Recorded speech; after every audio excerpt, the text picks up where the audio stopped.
अमरावती महापालिकेतील महापौर निवडणूक म्हणजे केवळ एका खुर्चीचा खेळ नव्हता, तर ती सत्तेच्या बुद्धिबळावरची धक्कादायक चाल ठरली, जिथे भाजपचेच गणित बिघडणार, मित्र पक्ष दुरावणार आणि विरोधक भारी पडणार अशी चर्चा रंगली होती.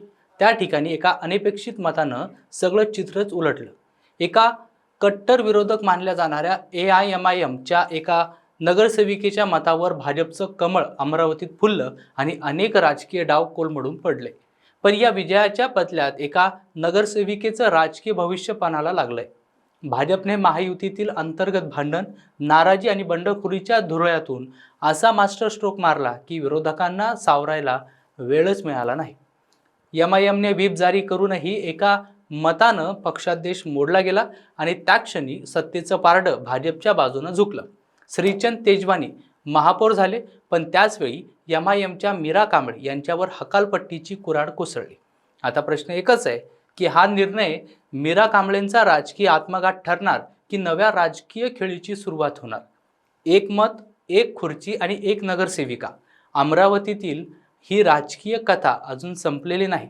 उलट खरी आग आता पेटायला सुरू झालेली आहे. त्यामुळे हा व्हिडिओ शेवटपर्यंत बघा, म्हणजे काय झालं ते तुम्हाला सविस्तरपणे समजून येईल. नमस्कार मंडळी, तुम्ही पाहताय सत्य पे सत्ता, म्हणजे थोडक्यात पण महत्त्वाचं. अमरावती महानगरपालिकेतील महापौर निवडणूक ही केवळ एका पदासाठी झालेली राजकीय चढाओढ नव्हती, तर ती महाराष्ट्राच्या राजकारणातल्या सत्ता समीकरणांना हादरा देणारी आणि अनेक पक्षांची गणितं एका झटक्यात बदलणारी ठरली आहे. अमरावतीत भाजपने जे काही केलं ते पाहता धुरंधर हा शब्द कमी पडावा अशी परिस्थिती निर्माण झाली. मित्रपक्ष, विरोधक, अंतर्गत नाराजी, बंडखोरी आणि आरोपांच्या गदारोळात भाजपनं असा मास्टर स्ट्रोक मारला की सगळेच अवाक झाले. विशेष म्हणजे कट्टर विरोधक मानल्या जाणाऱ्या MIMच्या एका मतावर भाजपचं कमळ फुललं आणि त्याच एका मतामुळं MIMच्या नगरसेविका मीरा कांबळे यांचं राजकीय भविष्य आज मोठ्या प्रश्नचिन्हाखाली आलेलं आहे. अमरावती महानगरपालिकेतील सत्ता समीकरण आधीपासूनच गुंतागुंतीचं होत चाललं होतं. महायुतीतील भाजप, शिंदे गटाची शिवसेना, अजित पवारांचा राष्ट्रवादी काँग्रेस पक्ष आणि रवी राणा यांचा युवा स्वाभिमान पक्ष हे सगळे एकत्र होते. कागदावर ही युती मजबूत वाटत होती, पण प्रत्यक्षात आतून ती तितकीच तणावग्रस्त होती.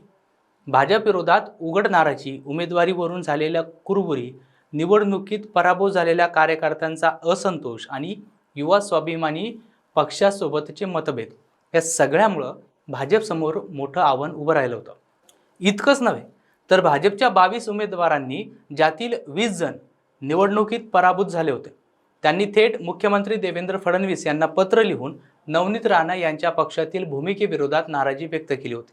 त्यामुळं अमरावतीत भाजपचं महापौरपद हातातून जाणार अशी चर्चा जोर धरू लागलेली होती. या पार्श्वभूमीवर भाजपने आपली राजकीय चाणाक्षपणा पुन्हा एकदा सिद्ध केला. महापौर पदासाठी श्रीचंद तेजवानी यांचं नाव पुढं करण्यात आलं आणि युतीत तडजोडीचं गणित मांडण्यात आलं. महापौरपद 1.5 वर्षांसाठी श्रीचंद तेजवानी यांना आणि उर्वरित 1.5 वर्षासाठी भाजपचेच आशिष अतकरे यांना देण्याचा फॉर्म्युला ठरवण्यात आला. उपमहापौरपद युवा स्वाभिमान पक्षाचे सचिन भेंडे यांना देऊन त्यांची नाराजी देखील कमी करण्याचा प्रयत्न करण्यात आला.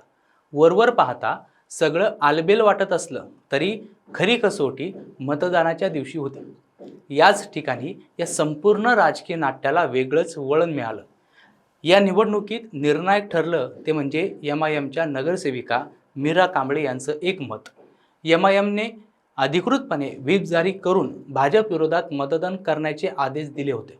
पक्षाचे सर्व 12 नगरसेवक एकसंध राहतील असा दावा केला जात होता. मात्र मतदानाच्या क्षणी मीरा कांबळे यांनी पक्षादेश धुडकावून लावला आणि भाजपचे उमेदवार श्रीचंद तेजवानी यांना मतदान केलं आणि या सगळ्या गणितांचा खेळ बदलून गेलाय.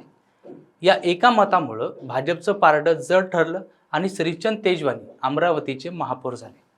भाजपला रोखण्याचं स्वप्न पाहणाऱ्या अनेक पक्षांचा आणि नेत्यांचा हा मोठा धक्का होता. मात्र या एका निर्णयाची किंमत मीरा कांबळे यांना मोजावी लागली. भाजपला पाठिंबा दिल्यानंतर MIMने त्यांच्यावर तडकाफडकी कारवाई करत पक्षातून हकालपट्टी केली. पक्षादेशाचं उल्लंघन, व्हीप तोडणं आणि भाजपला थेट समर्थन देणं या कारणांवरून MIMने कठोर भूमिका घेतली. इतकंच नाही तर मीरा कांबळे यांचं नगरसेवक पदही रद्द करावं अशी मागणी करण्यात आलेली आहे।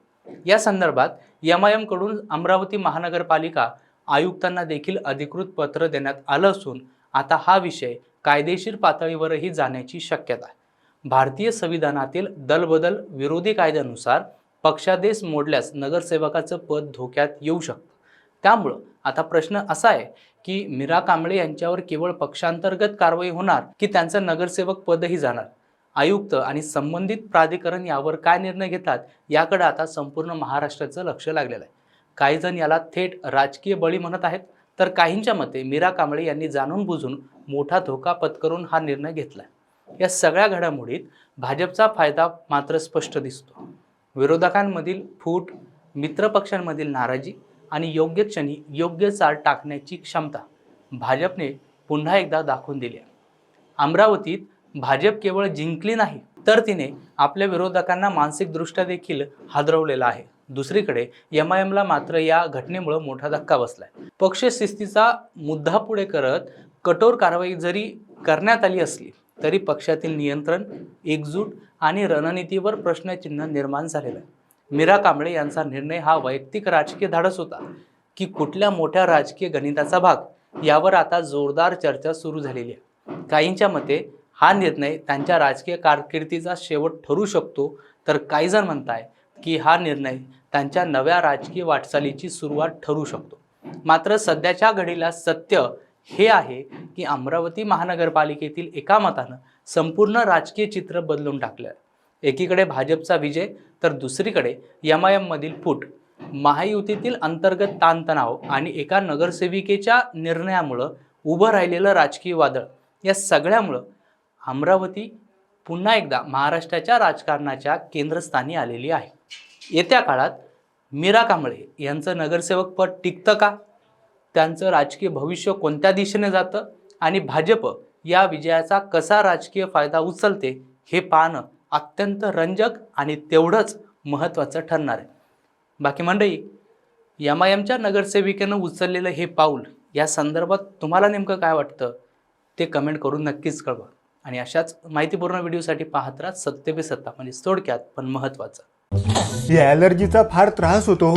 रोजची सर्दी, शिंका, डोळ्यांची जळजळ, नाकातून पाणी, काहीतरी उपाय सांगा हो। डॉक्टर चाटेज होमिओपॅथी क्लिनिक, लगेच भेट, उपचार सुरू कर, महिन्याभरात फरक पडेल। अच्छा, सत्य। संपर्क 9595727107